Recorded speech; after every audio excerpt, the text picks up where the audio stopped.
All right, let me show you all the little bits and bobs I'm going to use. I am mostly trying to use scraps, but we'll go from there. For my stencils, I purchased these Craft Smart stencils at Michael's. These are 4.5 inches tall and a pretty not fussy font. They had some with serifs and little cursive, and that's too much for this particular project. So I think these were $13, give or take, and it has all the letters of the alphabet in them. So I'm going to give these a shot. I am using thread from Superior Thread. This is the Sew Complete thread set, and I will say that Superior Threads did give me this thread to try out, and this set is available at Walmart, and you can click on the shopping link if you want to check that out. I'm using mostly pastel leftovers from my making masks days, so this pastel set really worked for me, but it does come in other color palettes if you like. I'm using scraps out of the scrap pile. You want them to be at least 5.5 inches tall, and the width is going to vary depending on what letter you're going to make, and we'll talk more about that in a minute. Again, I'm using scraps for the batting. I'm gonna just stitch these together real quick, do a little Franken batting. You could use fusible fleece if you preferred. You don't need giant, thick, high loft, whatever. But again, I'm trying to get through the scrap pile, so that's what I'm going to use. You're going to need something to mark your fabric. I'm going to try, I have a Frixion, I have a red one, and then I have the water or an air soluble marker. I'm going to give that a shot. We'll see which one works better. I am going to make key rings out of my letters. This is a bulk pack of split rings. I bought these at Walmart. Now, we need something to hold the split rings onto the letter. I am going to try and find some more scraps to use up for that. You could also use ribbon. You could use, if you had rickrack or something, whatever you have laying around will probably work. I have my clips. You can use clips or pins, whatever floats your boat there. It is very important that you have some really sharp, good pinking shears, because we're going to pink the outside of the letters so that when they wear, they get sort of a little rag finish. So you do want pinking shears, not just regular fabric shears. And I'm using my handy dandy Necky sewing machine today. And of course you can use whatever sewing machine works for you. Because I'm using my scraps, the first thing I'm going to do is put these two next to each other and hit it with a quick zigzag. Now, this is optional for a couple of reasons. One is if you're using an actual normal sized piece of batting, you don't need to do this. And two, you could just bat them up next to each other if you wanted, but I'll be honest, I don't want them slipping while I'm stitching, especially on camera. So I'm going with a zigzag stitch as wide as it will go and a relatively long length, and I'm not lock stitching or anything. I'm just putting these guys together. I'm trying to keep the seam in the middle. This will just keep it from shifting when I'm trying to work with it and make my life a little bit easier. I decided I'm going to try an M because that is my first initial, and I want to make sure that I have at least 1/2 inch of fabric on all sides because I want something to cut when I cut with my pinking shears later. And I will also say that I'm going to try the disappearing ink pen. I tested that earlier and that looks like that's going to be the way to go for me. If you're going to use one of these disappearing ink pens, you want to make sure that you mark your piece right before you sew because it does such a good job. It disappears pretty quickly, and you don't want it to disappear sitting on your shelf.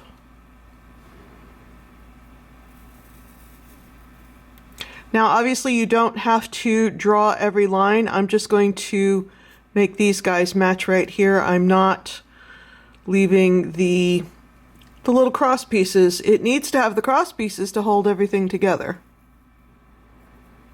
But I'm not stitching around each individual item. I'm just trying to make sure that I can do a fat outline of the whole letter. I will also say you might want to test whatever marker you want to use on whatever fabric you want to use. This is quilting cotton. It is pre-washed, which I know, as I think I said earlier, I made a lot of scrap of masks in 2020. And these are the leftovers, so I know that they're pre-washed. And you only have to mark one of your pieces of fabric, not both. And is every single inch of it marked? No, but it's enough that I can see what's going on. So now that I see that I have a good amount of fabric left over, I think what I'm going to do is put a split ring on this to make it a keychain. So I'm going to cut right here.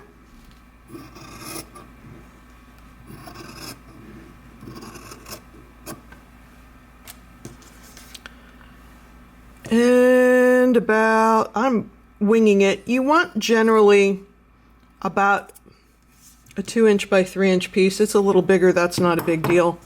And what I'm going to do, I'm going to fold it in half and finger press it. Then I'm going to fold each side into the center and finger press it. You can get your iron out if you want. I just don't want to work that hard today. Here's my other side. Little finger press and fold it. So this is the strip that is going to hold my keychain on to my letter. So now what I'm going to do is sew a straight top stitch down each side.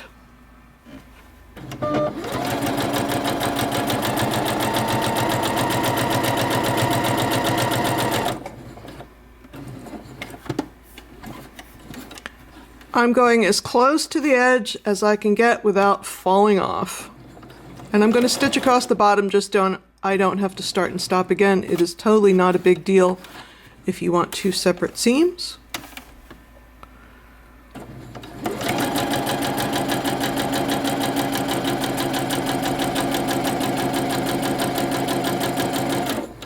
And there we go. Now I'm ready to put my split ring on this. All right, let's get set up to sew. I'm going to take the fabric for the back and put that right side down.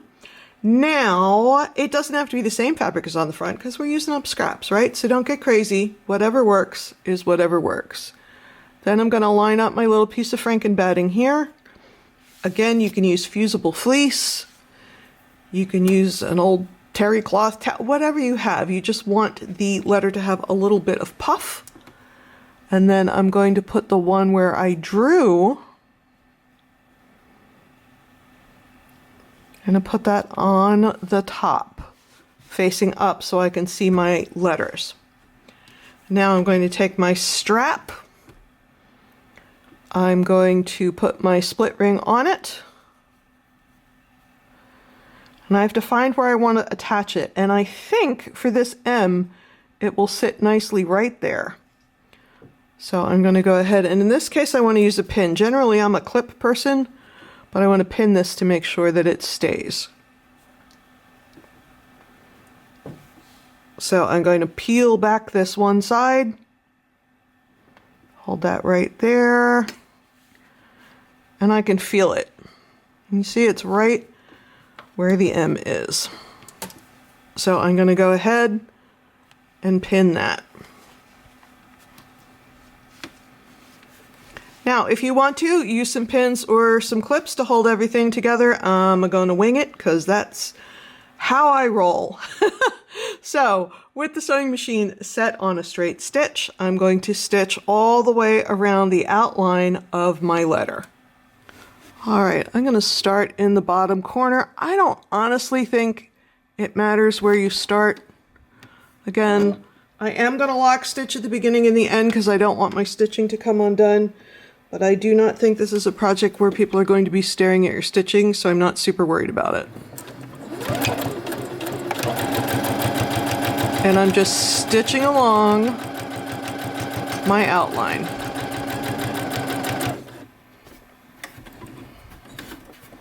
When you turn a corner, you want your needle to be down. Now on my Necky sewing machine, and probably on yours, there's a setting where you can set it, let's see if I can find it, to be needle up or needle down, and whether I use it needle up or needle down depends on what kind of a thing that I'm sewing. But you can adjust it if you want to make sure that you always end with the needle down. So I'm going to go across the tip of the M. And I'm going to go back over this again. I want the strap with the keys on it to be really sturdy.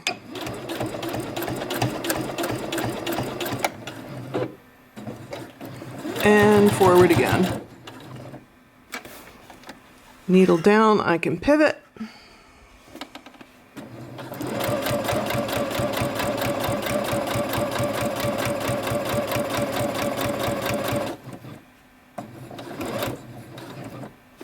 Needle down, I can pivot.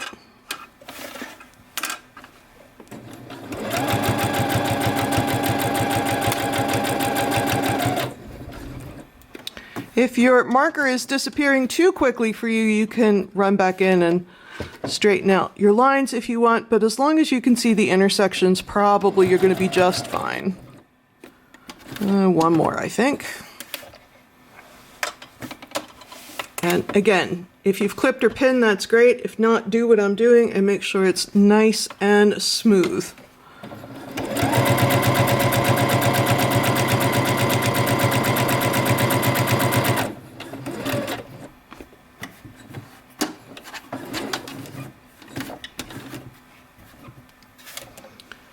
And across the bottom. And up one.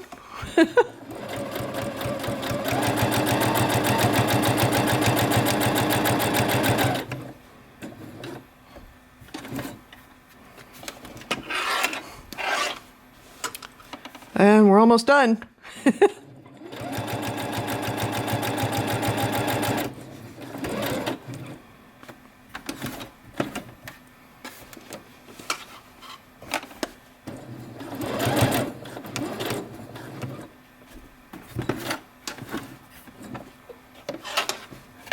Let me get this pin out of the way, we don't need it anymore.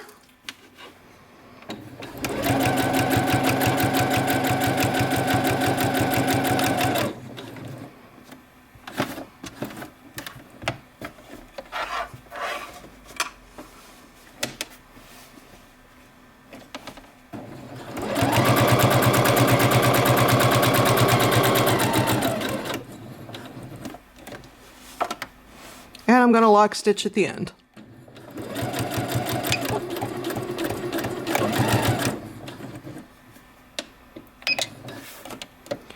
And take it out and trim my threads nice and neat. Now I'm going to get my pinking shears out and I'm going to cut through all of my layers, and I'm going to aim for about 1/4 of an inch away. So the first thing, I'm just going to cut all the way across here just to get the excess off.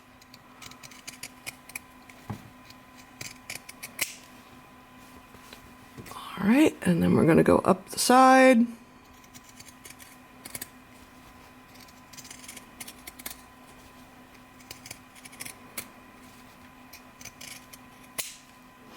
Oh no, not more scraps. And here. Now we can go down into the V.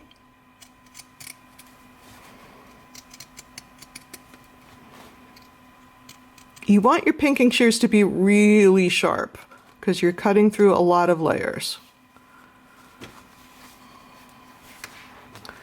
Now when we're going up here, I'm going to push this backwards so you can see when we're going up here, we want to make sure that we don't cut into the strap that's holding on the key ring.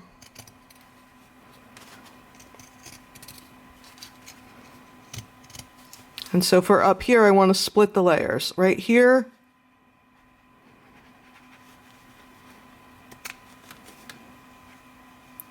and this is, again, so I don't cut into the little strap that's holding the key ring on. And then I'm going to do the same thing in the back.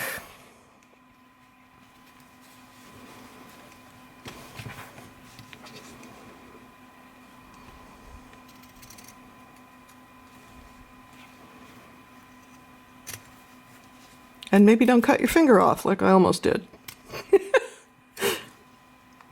Do as I say, not as I do. So there, I've cut both sides of the top, but I did not affect the ring.